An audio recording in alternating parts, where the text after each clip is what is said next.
Some of the programs that we fund do not specifically have out of our agency is legal services. And the Senior Law Project we fund, and so persons over the age of 60 may have some free legal advice, not for everything, but for certain subjects. And that could be, if you're a caregiver of someone over the age of 60, you could potentially get that advice free of charge. They don't do wills. They might help you with powers of attorney or that sort of thing. We also have the Nursing Home Ombudsman Program. We assist in the payment of that. Anybody know what the Ombudsman Program does? No? Nobody knows? Okay, yeah. All right. Nursing Home Ombudsman simply is that she is a go-between, a mediator between the person that is in the nursing home and their family and the staff of the nursing facility. Those complaints could range anywhere from, I don't like the food, or the food's too cold when it's supposed to be hot, to outright abuse. So that the ombudsman then works with both, I don't want to say persons, but both groups in order to remedy that situation. I know she was involved several years ago in closing a nursing home down because it was so bad. So that's the type of thing that that person does. We have nutrition services, meaning we help fund the congregate meal sites, and most of the senior centers in all of the counties have nutrition sites, so we help fund that, and as well as the senior center operations. Through our community action programs, we also have the affordable housing program, and some of those projects include multiple family apartments. They might be single family dwellings, and generally then those are, some of them, at lower cost to the person. The others that are there, the individual development accounts and home buyer programs, those you would need to call about.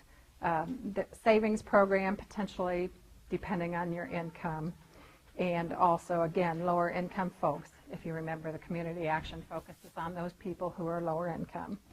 Owner-occupied rehab, lots of money coming from the government and the stimulus funds for that, which is a good thing.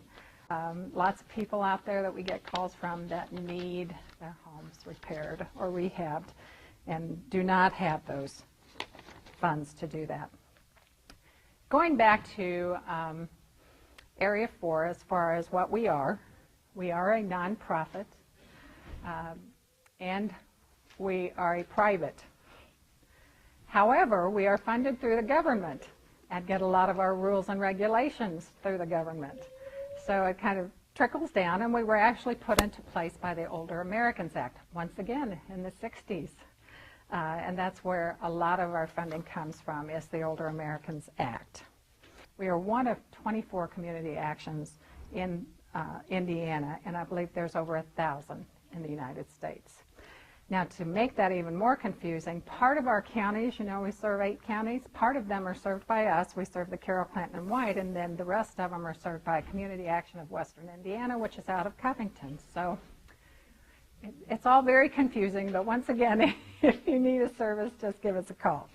So I know that you have come primarily to find out about the aging services, obviously, but since a lot of times some of the problems that arise are due to financial issues, we also like to address those and let you know about those services that are available. If we start out on this page where it says Aged and Disabled Resource Center,